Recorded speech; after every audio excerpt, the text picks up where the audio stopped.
Welcome back to the DK Custom Products channel. My name is Kevin. I'm here with Hoodie, and we're going to talk about two announcements that have come out. One 4 days ago, and one, was it yesterday or this morning? Probably yesterday evening or this morning is when I first found Today's Monday. Yeah, today's Monday. Yeah, so it probably came out this morning.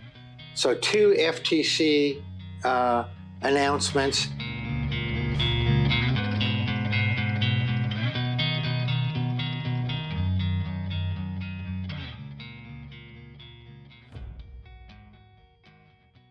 And I'm just going to read a few. You can go to the FTC website, and the one that came out 4 days ago, June 23rd. Today's the 28th, so it was 4 or 5 days ago. Yeah. And what they're basically saying is that what Harley has been doing with what Harley corporate and Harley dealerships have been doing in regards to their warranty has been illegal. In fact, here's the title: FTC takes action, and this is not a news article. This is from the FTC website. FTC takes action against Harley Davidson and Westinghouse, totally separate, Harley Davidson, for illegally restricting customers' right to repair. Agency requires company to fix warranties, come clean with customers, and compete fairly with independent repairers. And there's, if this is interesting to you at all, go and do a Google search, FTC, Harley Davidson, Westinghouse.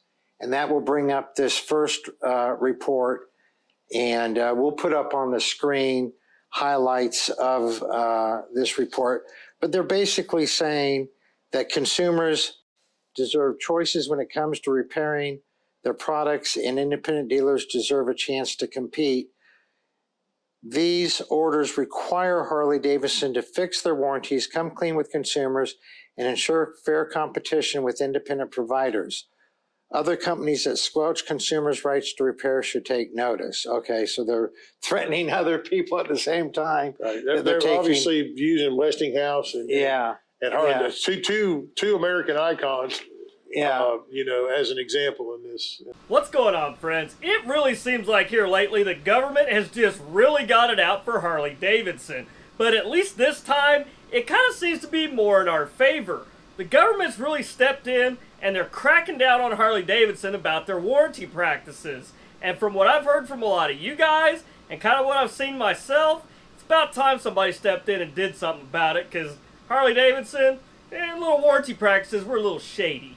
And what I have said ever since Harley changed their warranty in 16 or 17, I have said the following, and I posted it on forums 100 times, is that the new warranty that Harley came out with and what Harley dealerships are telling people is in direct violation of the Magnuson-Moss Consumer Protection Act, which says that if the part didn't cause the problem, if you put a part on your bike and it didn't cause the problem, you can't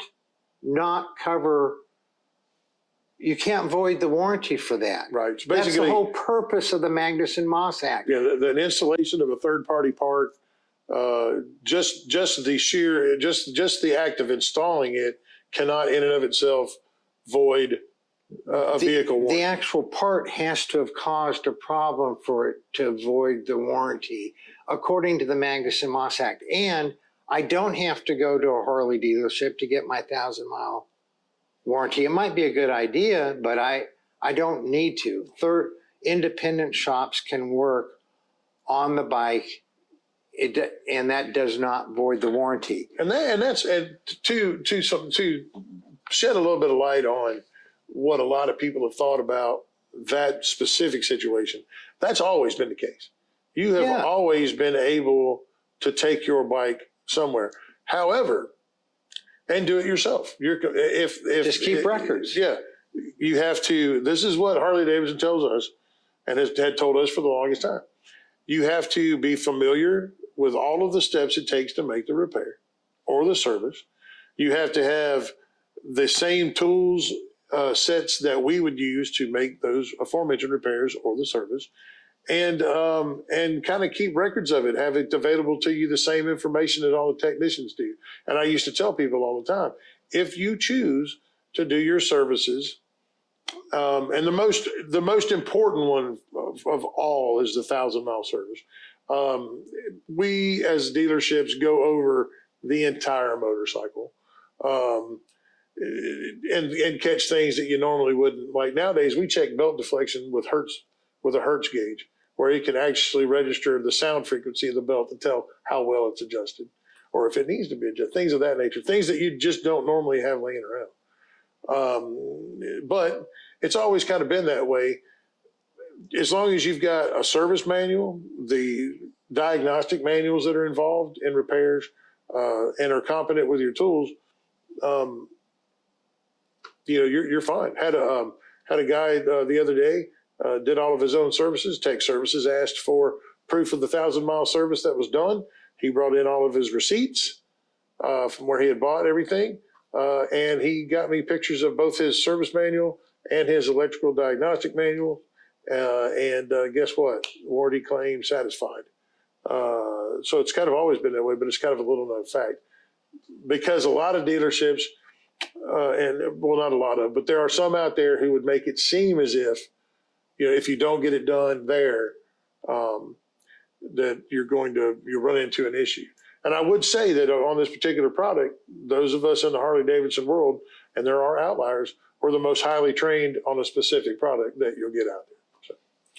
But there's enough dealerships that have been taking advantage of the consumer that the FTC felt that they had to they have restricting consumers' choices, costing consumers more money, undercutting independent dealers, and reducing resiliency.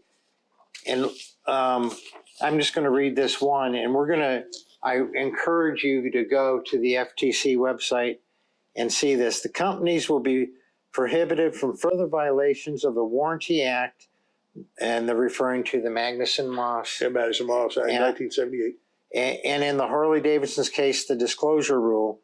They will also be prohibited from telling consumers that their warranties will be void if they use third-party services or parts. How many times have we all heard? I mean, every day on the forums and YouTube comments, if I install this, will I void my warranty? Yes, if you install that, you'll void your warranty. But right here it says,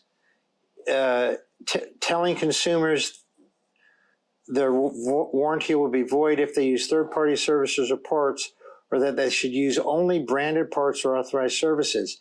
If the company violates these terms, the FTC will be able to seek civil penalties of $46,517 per violation in federal court. So this is no small thing that they're doing. This is a huge thing. It's in a state of flux because this came out on the 23rd, and there's already been a follow-up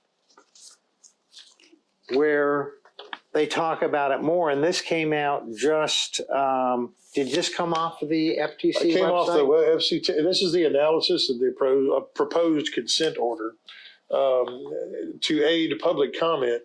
Basically, what they're going to do is they're going to leave the FTC, the Federal Trade Commission, is going to leave this issue open for public comment to see basically how much this has affected the consumer of the product, what there could be as far as backlash goes, what problems there might be for the motor company. So Harley obviously will reach probably out and respond probably too. Yeah. Okay, and then other people will, and then so this is titled that they're taking action. It's an order, and then this is just an analysis of the order and letting people know that. Right, which from my understanding is going to be open until July the 22nd for public comment before they close it and do a final disposition on it. They are going to require that it be displayed in the dealerships. Really? Yes, that's just one of the things in that article, that the wording will be that installation of third-party parts on the bike will not void your warranty. They're going to have to. They've already according to this article, Harley Davidson's already agreed to display that and to start that training now. Wow. I am just glad Harley Davidson was finally held to the fire on something. Where is it going to go from here? That's anybody's guess. There's some good points to this of what they're doing, making them rewrite that and be honest and upfront with the customer. But at the same time, I can see a lot of legal issues and back and forth, and a lot of people left standing out in the cold waiting to get their bike back because they're all going to do this to each other on who's supposed to fix what and pay for what when it comes to that warranty. So this is a huge, huge thing that is in a state of flux. But what I was getting back to is I've been asked so many times, and when I first read the new Harley warranty, I'm going, how is this possible? This is the EPA and Harley have got together and signed this consent decree that's in direct violation of federal law. It's in direct violation of the Magnuson law. Well, but how are you going to deal with it? I'm not going to fight Harley. I could buy 50 brand new Harleys for less money than it would cost to take not only Harley, but the EPA to court for their illegal agreement. Well, I never thought that the FTC would be a route to go. I thought we were just screwed because it's what Harley and the EPA agreed to, and that's just the way it is. Well, the FTC obviously is taking the EPA and Harley to task and saying, no, you can't keep doing this, which is, of course, really good news for everyone who owns a Harley, who wants to take that blank canvas and make it their own. And it's good news for companies like DK that make third-party parts, because there's a ton of people who have bought parts, who have either bought parts or want to buy parts, but they're waiting for that 2-year warranty to expire. And we've made a video, I'll put it up in the corner. Ever since before this FTC ruling came out, but after the whole new Harley warranty came out that violates the Magnuson-Moss Act, I just have put into my budget, when I get a new bike, I know I'm going to probably need to do something with the seat. I know I'm going to probably do something with the handlebars. I'm going to extend my floorboards out a little bit. I'm going to change my exhaust, and I'm going to get a real warranty from day one. So I'm going to get a warranty that covers all the parts that came on the bike and covers all the parts that I add to the bike. And that's been one of the things that the Magnuson-Moss Act had provided for, was that if you're at least in America, if you're going to warrant a product for any length of time, that warranty has to be provided for free. Right.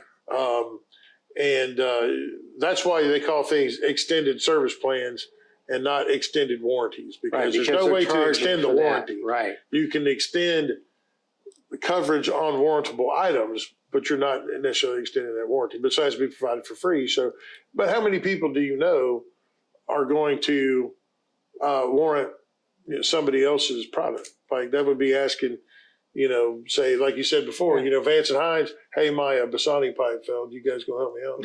It's not going to happen.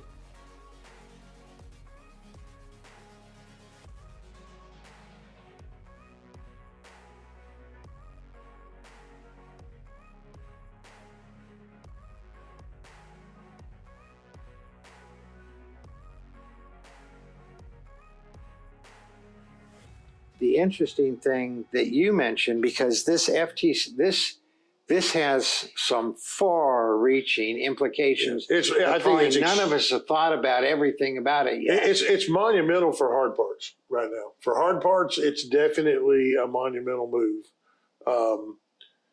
And now I think it's actually good. Anytime there's competition, quality usually goes up. Yeah. So I think it's good for the motor company too. And we all know that the motor companies had a great relationship with people like S&S since the early board track days, or whenever S&S first came out. But there's still a gray area out there, and that gray area is software, The EPA. The EPA tuning. How are they violating going the to? EPA. How is this going to be addressed? So You know, are we still stuck with we can do whatever we want to with physical hard parts, but we can't tune the motorcycle? we'll put a link up in the corner to the URL that'll take you straight to the FTC pages that have this. But you brought up a really interesting thing: is Harley may revisit their 2-year unlimited mileage warranty and change that, which they're perfectly. There's nothing saying that Harley has to give any warranty with the bike. That is correct. I mean, they've got the strongest warranty in the industry now, in my opinion. Yeah. You know, a lot of the import bikes and things like that have 12 months, 12,000 miles, or 12 months unlimited miles And or whatever. automobiles usually have 3 years, 36,000 miles, I think. And then some of them have 100,000 mile. Yeah, but they're banking on, you might have to have 1 or 2 repairs. But yeah, this may have, while it may be a victory for those of us who love to, modify things and make them our own, and it's all in pursuit of making the Harley more ergonomic for the individual. This is not, let's make it ergonomic for the masses, because, again, like we talked about in another video, we'll put that up there in the corner too, what you like may not necessarily be what I like. But this may have, the repercussions of this may be a shortening of there may be some effect on what warranty Harley Davidson provides in the future. Yeah. So interesting stuff. This is not the final video we'll be making on it. Nope. But get out there to the FTC website, ftc.gov, look it up, and make your voice heard, because we're in an ever-changing climate here these days, and they're putting a lot of stuff back to the people. And make your voice heard about it. You all ride safe out there.